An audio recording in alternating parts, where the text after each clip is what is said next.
بسم الله الرحمن الرحيم. الحمد لله والصلاة والسلام على رسول الله صلى الله عليه وسلم وعلى آله وأصحابه أجمعين. يا أيها الذين آمنوا اتقوا الله حق تقاته ولا تموتن إلا وأنتم مسلمون.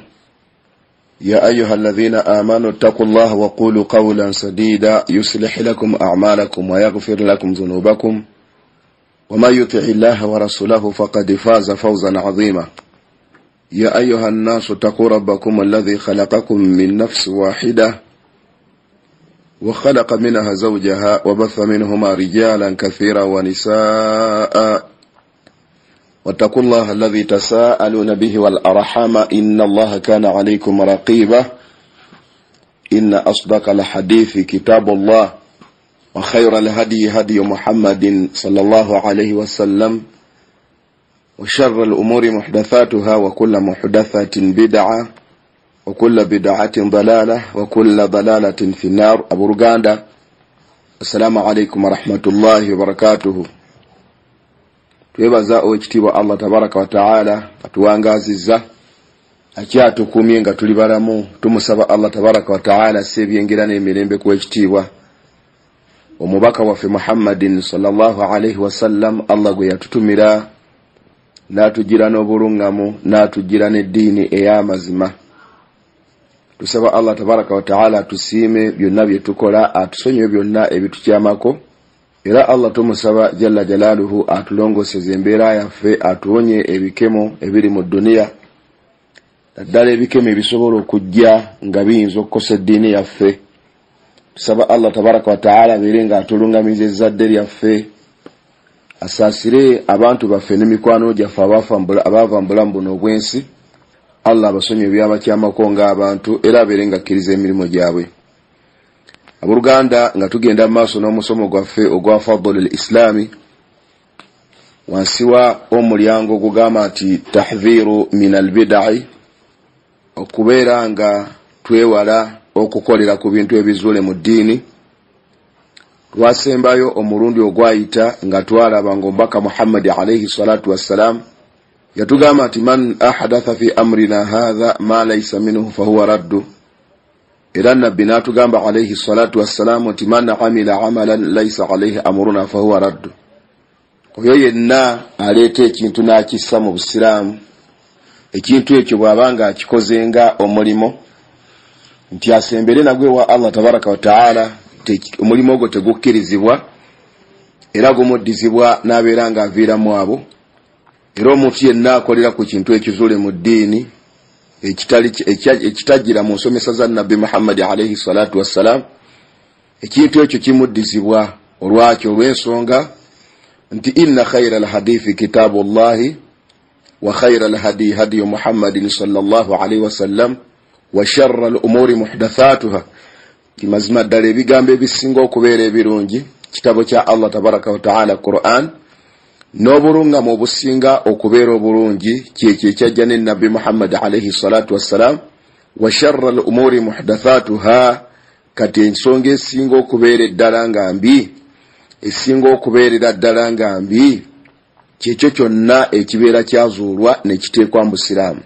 Ekibanga alwajibu al-ittiba'u wa taruku al-ihdathi wal-istihsanati wa taqlidu al-a'ma lil-mubtada'a. Ng'ekitwakataka abooluganda al-ittiba'u kwe kugoberera, wa taruku al-ihdath n'okuleka ebintu byonna, n'okuleka okuzuula mu ddiini. Tulina kugoberera ekyo ekyajjira mu Qur'an ey'ekitiibwa n'ekyajjira mu sunna za nabbi Muhammad alayhi salatu wassalam. Wa taruku al-ihdathi n'okuleka okuzuula mu ddiini y'Obusiraamu, wal istihsanati n'okulungiyiriza. Gwe n'ova eri n'olaba ekintu mbu kikulabikidde bulungi, kikufaananidde bulungi, n'oyagala ogifuula ibaada, n'oyagala okufuula okusinza, era n'oyagala okikolereko ng'osuubira nti ekyo kyojja okutuuka nakyo mu maaso ga Allah tabaraka wa taala. Wa taqlidu al-a'ma, era tubeere nga twewala okukoppa okwekizibe lil mubtadi'a, nga tukoppa kwabo abantu abazuuzi b'omu ddiini. Tobeera awo nga gw'okoppa bukoppi kintu, muntu najja n'ayogera ekintu n'omala gagenda bugenzi bw'otyo. Wa innama omuntu tumugoberera okusinzira ku bujulizi bw'abeera aleese, ate omuntu tumwawukanako kasitaabula obujulizi. Kale insha allahu taala tusaba Allah tabaraka wa taala abeerenga atuwa okukolerako Qur'ani n'ogitwala nti bye bigambo ebisinga okubeera ebirungi n'ogoberera obulungamu n'ekyo ekyajja ne Nabbi Muhammad alayhi salatu wassalam, nga tukakasa nti tewali kyonna kikisinga kuba kirungi senga omuntu abeera kyagoberedde. Era Allah tumusaba atwewaza okukolera ku bintu ebizuule mu ddiini, songera Allah tumusaba naffe abeerenga atwewaza okugunja ebintu mu ddiini. Olwaleero tugenda kolawo hadithi ya Irbad ibn Sariya, hadithi emanyiddwa, yali sahaba wa Nabbi Muhammad alayhi salatu wassalam.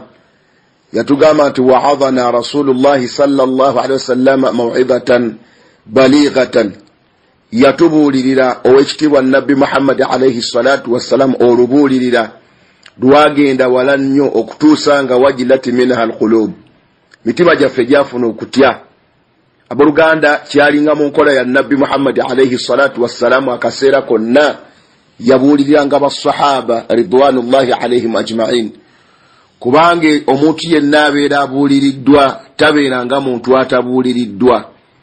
Kati kigambibwa nti yali swala ya subuhi, basahaba ne Nabbi Muhammad alayhi salatu wassalam bamala okusala subuhi.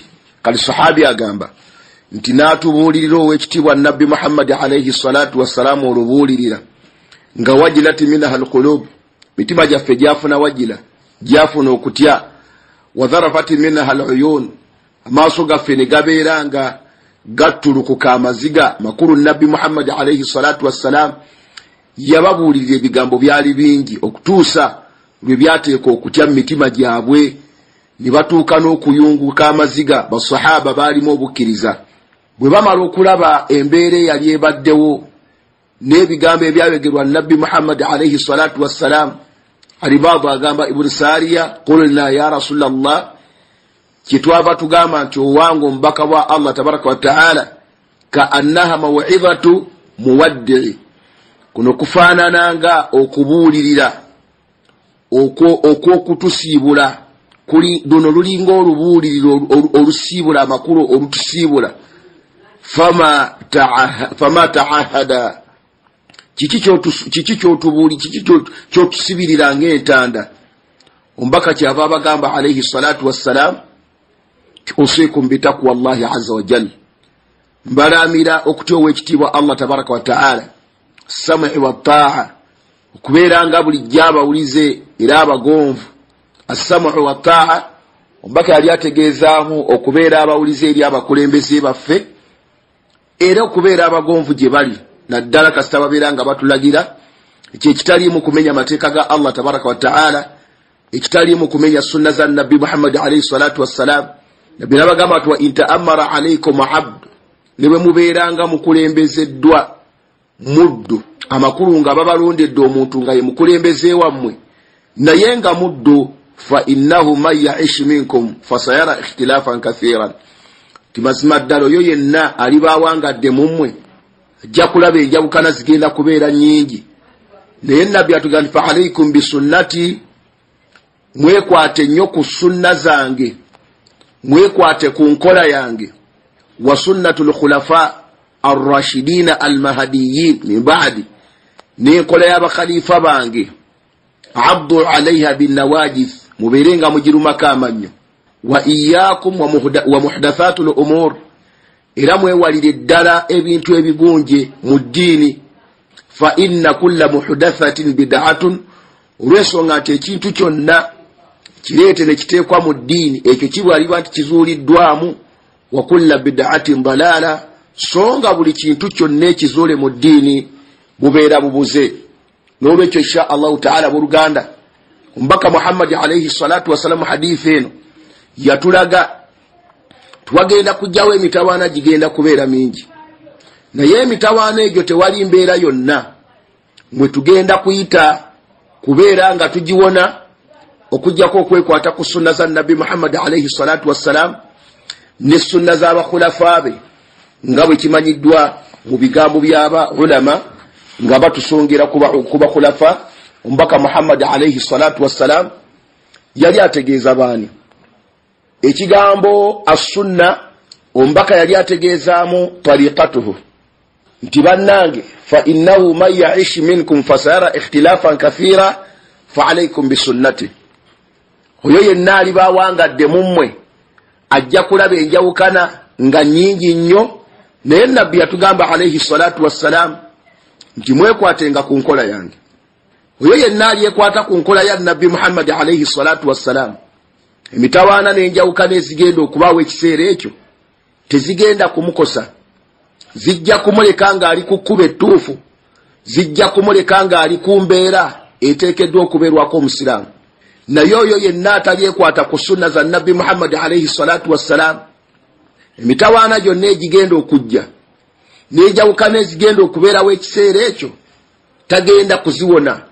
zigenda kumukosa kati alwalmuradu bisunnati nombaka kyali agenderera fa alaykum bisunnati ayi tariqatuhu yali ategeezaamu ekkubo lye yali ategeezaamu enkola nabbi Muhammad alayhi salatu wassalam gye yali awangaalirako mu bigambo bye wakadhalika n'ebikolwa bye n'ebyo ebyalabwa nabbi Muhammad alayhi salatu wassalam nga basahaba babikola n'atabibagaana omusiraamu okwo kwateekeddwa okuwangaalira tateekwa kuggulawo kkubo lyakugenda kutandika kukolera ku bintu bitajjira mu nsomesa za nabbi Muhammad alayhi salatu wassalam la fil Qur'an wala fil hadith wabula kyakola ki anoonyaawo ewaasonga nabbi Muhammad nti we wano erire kkubo insha Allahu ta'ala lyakwata wa sunnatul khulafa ar-rashidina al-mahdiyina min ba'di abdu alayha bin nawajiz nga bwe kyajja mu kigambo kya nabbi Muhammad wal khulafa'u ar-rashidun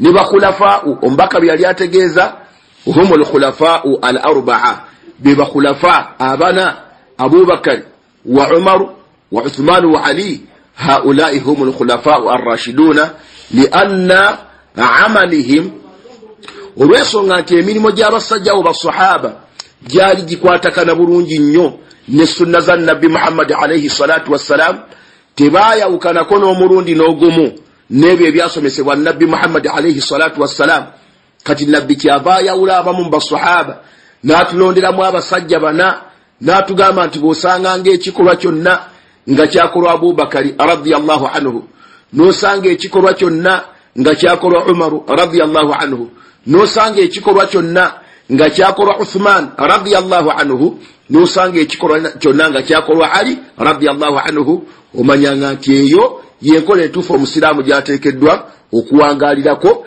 kati naawe okwo kwoteekeddwa okuwangaalira togivangako tusaba Allah tabaraka wa ta'ala abire nga atuggulirawo okutegeera ebyali ebikolwa by'abasajja abo kubanga abasajja abo baawangaala ne nabbi Muhammad alayhi salatu wassalam ne bamukkiriza ne bamulwanirira ne babeera nga banywerera ku sunna ze ne batuuka ozifiirako si be bokka wabula ne basahaba bonna abakkiriza ekitibwa nabbi Muhammad alayhi salatu wassalam nabbi n'atugamba nti wa iyyakum mwewalire ddala bannange wa muhdathatul umuri ne ebintu ebigunjeewo wa iyyakum mwewalire ddala wa muhdathatul umuri amakulu okukolera ku bintu ebigunje mu ddiini mwewalire ddala okukolera ku bintu ebigunje mu ddiini era mwewalire ddala okugunja mu ddiini n'atugamba ow'ekitiibwa nabbi Muhammad alayhi salatu wassalam fa inna kulla muhdathatin bid'a olw'ensonga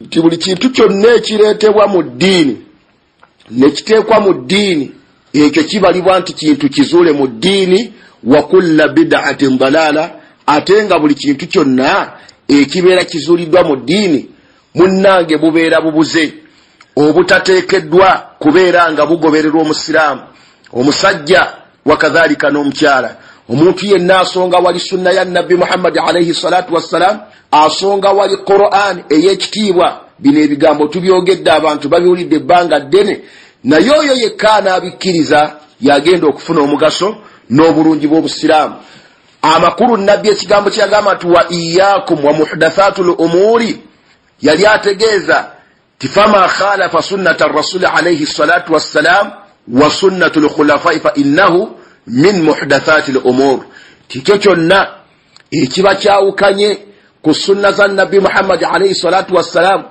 wa sunnatul khulafa'i n'enkola y'abakhalifa basahaba ba nabbi Muhammad abaana betulabye fa innahu min muhdathati al-umur, ekyo kibalibwa nti kiri mu bintu ebizuule mu ddiini.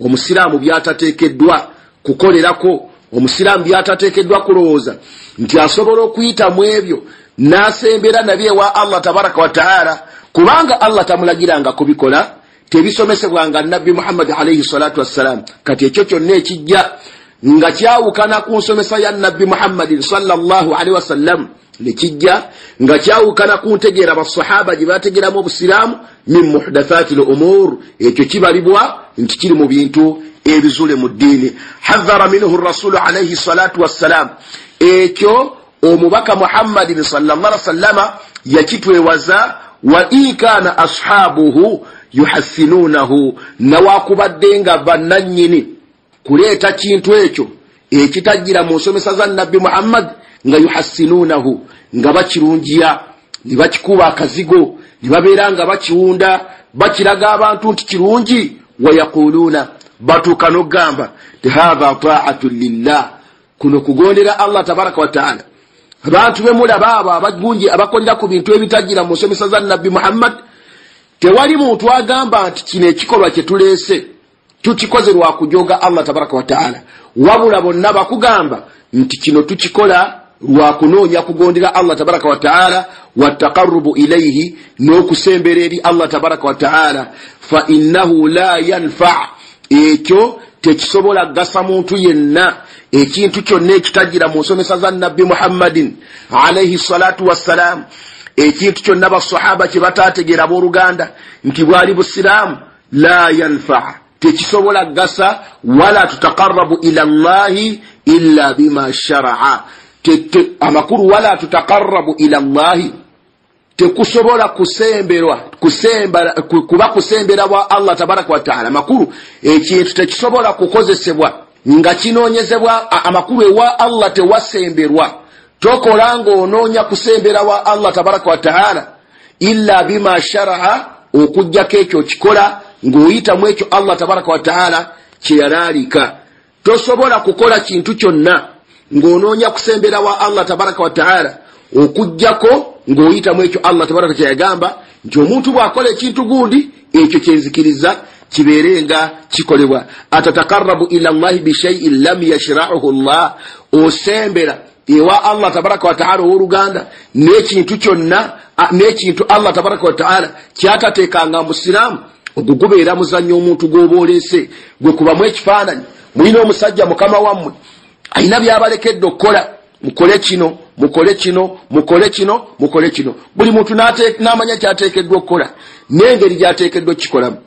Kati gwe noddira Allah omukama wo by'ataakulagira kukola n'obeera nga byokoze, oba n'akulaga engeri gy'oteekeddwa okukola mu bintu n'obeera ng'ogyawukanyeeko, bwe kubanga kubadde kusasula musaala tasobola kusasula. Kye batugamba baulama nti abantu bano abazuula mu ddiini yuhassinuuna, balungiya ebintu byabwe ebikyamu ebitajjira mu busiraamu. Yaquluuna hadha ta'atu lillahi, ebagamba nti kuno kugondera Allah tabaraka wa ta'ala, wa taqarrubu ilayhi, na kusembera eri Allah tabaraka wa ta'ala. Atataqarrabu ila Allahi bishay'in lam yashra'uhu Allah, muganda wange osuubidde nti osobola okusembera Allah tabaraka wa ta'ala n'ekintu Allah kyataalaalika n'ekintu Allah kyataalagira. Hadhihi bid'a, okukubeera kuzuula mu ddiini. Ekyo kyobeera okoze oba ozudde mu ddiini ya Allah tabaraka wa ta'ala, oba ozudde mu nsomesa za Nabbi Muhammad. La tataqarrabu ila Allahi illa bima shara'a, era munnange tolowoozangako n'omulundi n'ogumu nti osobola okusemberewa Allah tabaraka wa ta'ala okujjako ng'oyise mu ekyo Allah kyeyalagira kibeerenga kikolebwa. Tosobola kusemberawa Allah tabaraka wa ta'ala Allah nakkiriza okusemberako nti kusaanye, nakkiriza okusemberako nti kwa mazima kutuufu, illa bima shara'a, okujjako oyina kuyita mu ebyo Allah tabaraka wa ta'ala byalagira. Fala amalu lahu sharutan, mirimo gyonna gye tukola abooluganda girina obukwakkulizo bubiri. Al awwal al ikhlasu lillahi tabaraka wa ta'ala, kakwakuliza akasooka kwe kubeera ng'omulimu gw'ogenda okukola ogukola ku lwa Allah tabaraka wa ta'ala, nga togukola lwa nsonga ndala yonna, nga togukola lwa muntu yenna. Wathani, n'akakwakuliza ak'okubiri al amalu bisunna watajannubu albidai, kwe kukolera ku sunna za nabbi Muhammad alayhi salatu wassalam n'okwesambira ddala ekintu ekizuule mu ddiini abooluganda. Omuntu yenna yeetaaga okukola omulimo gwe abeere nga ajja kufuna obulungi bwagwo, kuba emirimu gyonna gye tukola abooluganda mu nsi muno nga tugikolera mu busiraamu tetusuubira kubanga obulungi bwagyo tugenda kubufunira wano, nawakubadde nga yenna abeera akoze akalungi nga bwe kyajja mu bigambo bya nabbi Muhammad, Allah amuwaayo ak'okulya wano ku nsi n'abeera bulungi, Allah n'amugondeza embeera. Naye ekigendererwa ekisinga okubeera ekikulu kwe kubanga tukola emirimu gye tukola tusobole okudda ewa Allah tabaraka wa ta'ala atuwe empeera egenda okubanga yesinga byonna nayo nga yejjana.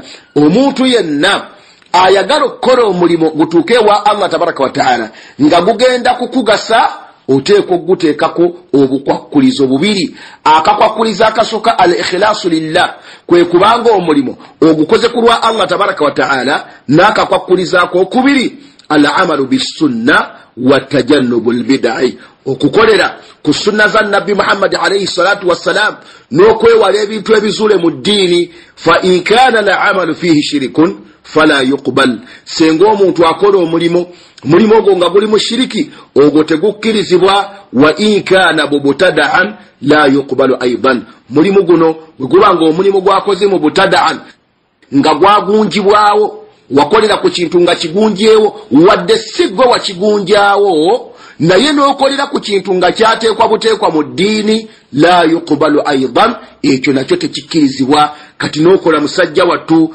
n'okola mukazi wattu, n'obonaabona n'ekintu, naye wallahi nga Allah tabaraka wa ta'ala gw'osuubira nti gw'okolera talina mpeera gy'agenda kuwa okujjako okuviiramu awo. Tusaba Allah tabaraka wa ta'ala abooluganda abeere nga atuyambako tukole emirimu gye tukola nga giteeba mu nsonga ezo bbiri, al-ikhlaasu lillahi tabaraka wa ta'ala wal amalu bis-sunna wa tajannubu al-bid'i, olw'ensonga nti ebyo bye birongoosa emirimu gy'abantu, bye bifula emirimu gy'abantu okubeera nga mituufu. N'atugamba ow'ekitiibwa nabbi Muhammad, fa inna kulla muhdathatin bid'a wa kulla bid'atin dalaala, mazima ddala ekintu kyonna ekigunje mu ddiini ekyo kiba kizuule, ate nga buli kintu kyonna ekizuule bubeera bubuze. Hadha fihi raddu ala man yuqassimuna albid'ata ila bid'atin hasana wa bid'atin sayyi'a. Ekigambo kya nabbi kiyagamba fa inna kulla muhdathatin bid'a wa kulla bid'atin dalaala, hadha fihi raddu, omwo mulimu okwanukula ala man yuqassimuna albid'a, okwanukula abo bonna abaddira bid'a ne bazaawulamu emiteeko ebiri, ila bid'atin hasanatin, nti waliwo bid'a nga nnungi, wa bid'atin sayyi'a, ne bid'a nga mbi. Qaalu, nga bagamba nti inna rasula alayhi salatu wassalam, ti mazima nabbi yagamba nti man sanna fil islami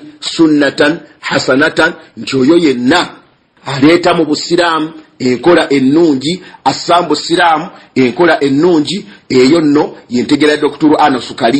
Anas Kalisa musajja wattu Allah amusaasira amulungamye, amulaga amazima amalege okutegeera okutuufu, ye n'aba mufaanana yuqassimuna albid'ata ila bid'atin hasanatin wa bid'atin sayyi'a. Era nawulirako ku bigambo bye nga bw'atyo ye bw'agamba tiwaliwo bid'a nga ennungi ne bid'a embi. Kakati munange ng'obujulizi bwe musajja wattu agamba nti nabbi yagamba alayhi salatu wassalam nti man sanna fil islami sunnatan hasana, kyoyo yenna ateeka mu busiraamu enkola ennungi. Kakati ye wasinzira okukunga abantu baabye ennyimbe, basome amawuledi, bakole gasiya yenna nga bwagenda amugamba abantu, naye entegeera entuufu yeruwa. Naqul tugamba abantu ti lam yaqul sallallahu alaihi wasallama, ombakati yagamba nti man ibtada'a fil islami bid'atan hasana, ombakati yagamba nti man ibtada'a fil islami bid'atan hasana, nti oyo yenna agunja mu busiraamu bid'a nga nnungi, hatta taqulu mulyoke musobola okugamba nti hunaka bid'atun hasana, nti waliwo bid'a ennungi. Wa ma'ana sanna fil islami sunnatan hasana, amakulu g'ekigambo ombaka kyagamba nti man sanna fil islami sunnatan hasanatan, amakulu g'ekigambo sanna fil islami sunnatan hasana, tinoyo yenna ateeka mu busiraamu akola mu busiramu enkola ennungi ayi amila bisunna inda taruki nnasi laha. Nabbi yali ategeeza ki nti oyo yenna akolera ku sunna oluvannyuma lw'abantu okugireka nikibeera nga hadithi etegeeza ki nti oyo yenna akolera ku sunna. Hadithi eno etegeeza ki abooluganda nti man sanna fil islami sunnatan hasanatan, nti oyo yenna akolera ku sunna ya nabbi akola mu busiraamu sunna ennungi, mukitegeeza ati nti oyo yenna akolera ku sunna inda taruki nnasi laha, oluvannyuma lw'abantu okugireka najja n'atandika ogikolerako. Abantu be ne bamulabirako ng'agikola kubanga lianna sababa alhadith, olw'ensonga nti ensonga ya nabbi alyoka asomesa hadithi eyo. Waaliwo omusajja omumba sahaba, waliwo ekibinja kyajja mu muzikiti gwa nabbi Muhammad alayhi salatu wassalam. Balina obwetaavu bwali bungi, mwalimu engoye n'ebintu ebisigadde. Nabbi kyava ayimuka muzikiti n'asoma aya egamba ti ya ayuha alladhina amanu taqullaha waltanzuru nafsu ma qaddamat lighad, okutuusa aya gyekoma. Kakati nga basahaba bonna basiriikiridde nga nabbi tannabakwogera nti muweeyo. Kakati amakula mbaka ng'asoma aya eyo nga mulimu okubakuliza okukola ebinaabayamba enkya. Kakati nemuvaamu sahabi omu nabeera nga badara bisadakati faqtada bihi nnaasu. Badara bisadakati, ye n'asituka n'ayangwiriza n'agenda okusaddaaka faqtada bihi nnaasu, abantu bonna ne babeera nga bamulungamirako. Waqaddamu sadaqatihim, ne babeera nga baleeta sadaka yaabwe. Fasadaqatu sunnatun, kati sadaka eno eyo sunna walaysat bid'a, si bid'a. Kakati oluvannyuma lwa sahabi ono okubanga yagenda n'aleeta esadaka, abantu gye baali batategedde nti nabbi gyategeeza, abantu gye baali batafuddeeko. Kakati nabbi kyava agamba nti man sanna fil islami sunnatan hasana, nti oyo yenna akola mu busiraamu ekintu ekirungi, enkola ennungi. So teyagamba nti man ibtadaa fil islami bid'atan hasana, wabula nabbi yagamba nti man sanna fil islami sunnatan hasana. Nekibeera nga as-sadaqatu, okusaddaaka, omusajja sahabi kwe yakola nabbi alyoka ayogera ebigambo ebyo, kutwalibwanga sunna walaysati bid'a, kutwalibwa nti nkola emanyiddwa mu buisiraamu so si nkola eyali engunja omusiraamu. Fayaktaduna bihi, kakati omuntu yenna buli lwakolera ku sunna ebeera erekeddwa, abantu ne bamulungamirako, ne bamulaba ng'akoze ekintu ekyo, nabo ne batandika okukikola.